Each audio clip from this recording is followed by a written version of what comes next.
give us a recap weekly of the 85 Bears. So here's week one against the Tampa Bay Buccaneers. And the creamsicles. Yeah, that's it. Over and out from the first Bears postgame show. Gas Money Bob, let's hear it. Hey, what's up, fellas? It's Gas Money Bob. Long time no talk. Now that it's Bears season, I think you're going to be hearing a lot more from me.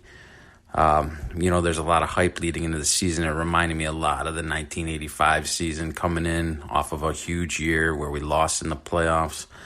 A lot of hype coming in. So I wanted to tell you a little story about week one, September 8th, 1985, Chicago Bears versus Tampa Bay Buccaneers. It was a ridiculously hot day at Soldier Field, 92 degrees, 121 on the old fake turf, and 72 degrees humidity. So it was more like Buccaneer weather than Bear weather. So as you can imagine, the Bears got off to a slow start. They allowed Steve DeBerg to throw for 3 first-half touchdowns. The Bears were down 28-17 at half, but they came roaring back in the second half, led by Leslie Frazier, who had a pick six, 29 yards to the house, a 9-yard TD reception by fullback Matt Suhey, who got concussed in the first half and could barely walk, but football players were much tougher back then, so he came in, got the touchdown, no problem. And finally, the punky QB, Jim McMahon, took one over the top from the goal line, 1-yard touchdown score, 38-28 final score. Bears were 1-0. McMahon threw for 274 and 2 touchdowns. Walter Payton racked up 120 yards on the ground while hauling in 6 passes for another 37 yards. And Richard, the sack machine Dent, led the D with 2 sacks. You know that team was going to be special because they overcame weather like that and still got the victory. So hopefully Nagy is showing the boys the tapes from these old games, because if they're really chasing great, they need to see what great was all about. So anyway, it was really nice talking to you guys. Hopefully I'll catch up with you again next week. Bear down. What's up, fellas? Gas Money Bob here. Talking week 2, September 15th, 1985. Bears hosting the Patriots in what would be a Super Bowl preview. 55 degrees at Soldier Field compared to the 92 it was the week before. So much better weather for these guys, but still not great. Bears picked off Tony Eason 3 times and sacked him 6 times. They held the Pats at 27 yards rushing on 16 carries. You could tell the D was really starting to gel at this point, and they're looking special. On offense, Matt Suhey did it again, scoring a 1-yard touchdown run. And Dennis McKinnon grabbed a 32-yard pass from Jimmy Mack for another score, leading to a 20-7 Bears victory. The Bears covered the -4.5 spread and brought their league best record to 2-0. That's about all I got for week 2. I'll talk to you guys next week about the infamous Bears-Vikings Monday Night Football game. September 19th, 1985. Bears at the Minnesota Vikings. It was a Monday Night Football production on a Thursday night. Ditka, who was calling the place the Roller Dome all week, came and put on a pair of skates and skated around. Classic Ditka move. McMahon was out of the game. He had neck spasms all week, so Steve Fuller got the start. Wasn't very good to start. Got a couple of butthead field goals, but they were down 10-6 at the half. After another Butler field goal to start the third quarter, though, Tommy Kramer connected with Mike Jones to put the Vikings up 17-9. But then McMahon, who was bugging Ditka all game trying to get in, finally coach let him in the game. Very first play, 70-yard bomb to Speedy Willie Gault. Next possession, Wilbur Marshall picks off Kramer. And very next play from McMahon, his second play of the game, he connects with Dennis McKinnon for another score. I believe it was 25 yards. But he wasn't done yet. On the Bears' very next possession, after moving the ball a few plays, McMahon sees McKinnon again, wide open, connects 43-yard strike for the touchdown. The Bears come back and win. It was a classic game. It was the game that everybody says kind of propelled them towards their Super Bowl dreams. They're 3-0 the season. The Vikings fell to 2-1. And that's about it. It was a classic game. Go on YouTube and watch it if you haven't seen it before. Next week, we've got... we're going to talk about an absolute beating that the Bears put on the Washington Redskins in Week 4. Good talking to you. Bear down. What's up, fellas? It's Gas Money Bob. Let me tell you about Week 4, 1985 season, September 29th, 1985. Soldiers Field, 63 degrees and sunny. The Bears were 6-point favorites against the Washington Redskins. The Skins got out to a quick start, powered by a John Riggins touchdown run of 7 yards and a Mark Mosley field goal. 10-0 Skins at the beginning of the second quarter. They kick off to Speedy Willie Gault. He takes it all the way to the house, 99 yards for a touchdown, sparks the Bears team, gets the place going. Jimmy Mack comes in, throws 3 touchdown passes, one of them to Sweetness, and then he also caught a touchdown pass from Sweetness Walter Payton. It was a great game, fun game to watch. Go on YouTube and rewatch it. The Redskins, they wouldn't score again the rest of the game. The Bears cruised to a 45-10 victory, just an absolute ass-whooping. It was a beautiful thing. Bears are now 4-0 on the season, and the buzz around the city is starting to build. Everybody's starting to feel that Super Bowl, Super Bears, Super Bowl chants going on. It was a beautiful thing. I'll see you guys next week. We'll talk about Week 5, where the Bears are going to head to Tampa Stadium to take on the 0-4 Buccaneers. Bear down. What's up, fellas? It's Gas Money Bob here to tell you about Week 5, October 6, 1985. The Chicago Bears head down to the Tampa Bay Buccaneers for a divisional matchup. The Bucs jumped out to an early 12-3 first half lead. I think the Bears, they like to party a little too much. They seem to get off to a slow start every week. But of course, the Bears in the third quarter come roaring back. 21-yard TD reception from McMahon to McKinnon, and a butthead field goal puts the Bears up. Then in the fourth quarter, they give the ball to Walter. He scores a 4-yard touchdown, and then he scores a 9-yard touchdown. Seals victory number 5 for the Bears, 27-19. The Bears are now 5-0, and they're heading for Week 6 to Candlestick Park in San Francisco to get revenge on the 49ers. I'll talk to you guys next week. Bear down. What's up, fellas? It's Gas Money Bob coming at you for 1985 Week 6. Sunday, October 13th, 1985. Back then, they didn't have bye weeks. They were real men. Either way, they're playing the 49ers at Candlestick Park. Now, the year before, in 1984, the two teams met in the NFC Championship game, and the Bears got embarrassed 23-0. They were sacking Steve Fuller. I think they got him 8 times.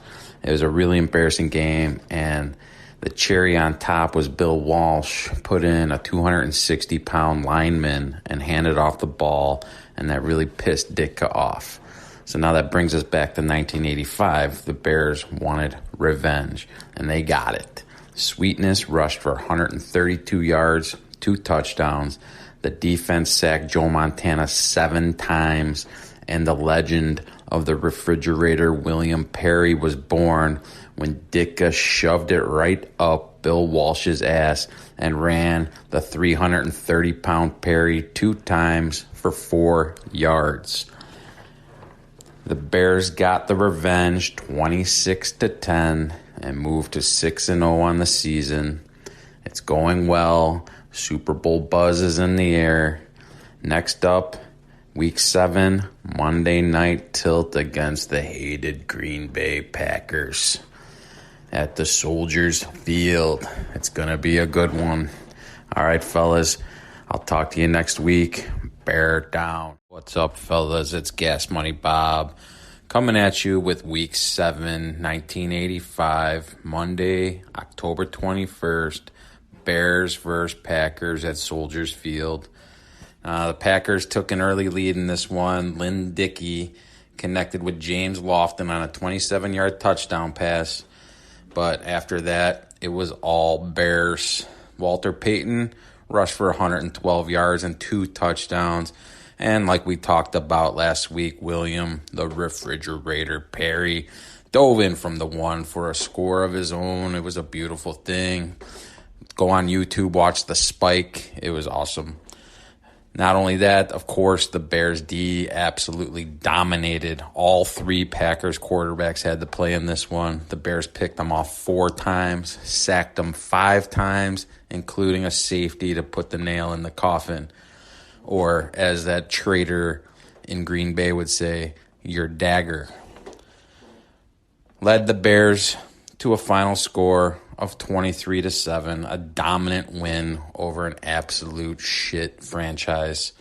The Bears moved to 7-0. Packers fell to 3-4. Nothing feels better than beating those bastards. Next up, another divisional clash, this time against the Vikings back at Soldiers Field. I'll talk to you next week. Bear down. What's up, fellas? It's Gas Money Bob. So I messed up last week and I sent Eddie the wrong recap. So this week, everybody gets a 2-for-1. In week 8, the Bears hosted the Vikings at Soldiers Field, October 27th, 1985. The Bears got off to a quick start and never looked back.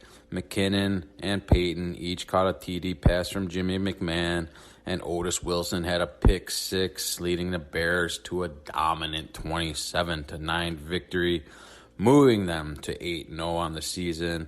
Everything is looking good. Put the helmets on the Lions outside of the museums. Let's go. In week 9, the Bears would head up to America's armpit, Green Bay, Wisconsin. The Packers would take an early 3-point lead on an Al Del Greco 40-yard field goal, but the Bears would answer with a 4-yard touchdown reception by refrigerator Perry. Beautiful thing. Then, in the second half, the Packers would actually take the lead. 55-yard TD pass from Jim Zorn to Jesse Clark. Bears are down 10-7. It's not looking great against a really bad team, but in the fourth, the Bears D would get us back on the board. A safety by Steve Mongo-Michael made it 10-9, and then the Walter Payton show. Walter rushed for 192 yards, including a game-winning 27-yard touchdown run. Bears win 16-10, move to 9-0, while the shitty Packers fall to 3-6. Next up, the Lions come to Soldiers Field, where unfortunately for them, a life will be lost. Talk to you next week. Bear down. What's up, fellas? It's Gas Money Bob. Week 10, November 10th, 1985. Lions versus the Bears. Soldiers Field. 39 degrees, 18-mile-per-hour wind. It is absolute bear weather out there. The Bears didn't have Jimmy Mack this game, but when you have a backup like Steve Fuller, it doesn't really matter. Fuller would throw for 112 yards and rush for 2 touchdowns, while Walter Payton and Matt Suhey each rushed for over 100 yards, and Calvin Thomas would also rush for a touchdown. Then the D would take care of the rest. They sacked Eric Hipple 4 times, picked him off twice. The Lions only threw for 73 yards in the game and only rushed for 68 yards in the game. Total domination by the Bears, leading to a 24-3 victory, moving them to 10-0 on the season. Beautiful thing. Next week, we head to the Texas Stadium to play Tom Landry and the 7-3 Cowboys. I'll talk to you guys later. Bear down. What's up, fellas? It's Gas Money Bob coming at you with Week 11, November 17th, 1985. The Bears visit Texas Stadium and take on the Dallas Cowboys. McMahon was still out, but it didn't matter. The Bears would curb stomp the Cowboys in this one, starting with a Richard Dent pick 6 from the 1-yard line. Another pick 6 for L.A. Mike Richardson. Rushing touchdowns from Steve Fuller, Calvin Thomas, and Dennis Gentry. 3 field goals from Butthead, and then the D, of course, did their thing. They picked off the Cowboys quarterbacks 4 times, sacked them 6 times, leading the Bears to a 44-0 victory, bringing the Bears to 11-0 on the season. Just absolutely dominating the NFL. No one wants to play this team. They will murder you. Next up, the Falcons come to Soldiers Field for an ass-kicking of their own. I'll talk to you guys next week. Bear down. Gas Money Bob. Bear down. Whoosh. What's up, fellas? It's Gas Money Bob. Week 12, Sunday, November 24th, 1985. Falcons at Bears, Soldiers Field, 21 degrees, 9-degree wind chill, 11-mile-per-hour wind, bear weather. After a scoreless first quarter, the Bears would get on the board with a pair of butthead field goals, and then the ground game would take over. 40-yard touchdown run by Sweetness and a 1-yard touchdown scamper by Refrigerator Perry, giving the Bears a 20-0 lead at half. Second half, more of the same. Rushing TDs by Calvin Thomas and Thomas Sanders, and then the D would dominate again. Atlanta's QB, David Archer, would complete only 2 passes on 15 attempts for 10 yards. They picked Archer off twice and sacked Archer and backup Bob Holly 5 times en route to a 36-0 victory and a 12-0 record on the season. Beautiful thing. Next, we go Week 13, Monday, December 2nd, 1985. Bears at Dolphins at the Orange Bowl in Miami, Florida. I don't really have much to say about this one other than the refs just handed it to the Dolphins. The one bright spot was Walter Payton ran for over 100 yards for the 8th consecutive week. But even though they lost, they were unfazed. The very next morning, they all met at the studio to record the greatest song and video in the history of recorded music, the Super Bowl Shuffle. Bears are 12-1, headed back to Soldiers Field next week to take on the Colts. I'll talk to you guys next week. Bear down. What's up, fellas? It's Gas Money Bob. Week 14, December 8th, 1985. Colts versus Bears at Soldiers Field. Coming off that tough loss to the referees in Miami, the Bears came out as 19.5-point favorites over an awful Colts team. I think they had a little too much fun and might have been still a little hungover from their trip to South Beach, so this one wasn't too pretty. But great teams win, even when they're not playing their best. After exchanging field goals in the first half, Walter would rush for a 16-yard score in the third quarter, and then Calvin Thomas in the fourth would get a 3-yarder. The D, they did all right. They had 1 sack, no interceptions, but they held the Colts to only 246 total yards.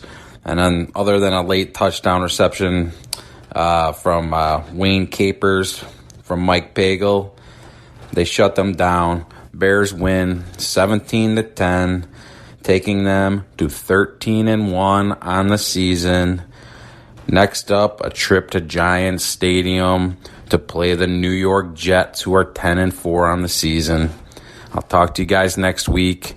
Bear down.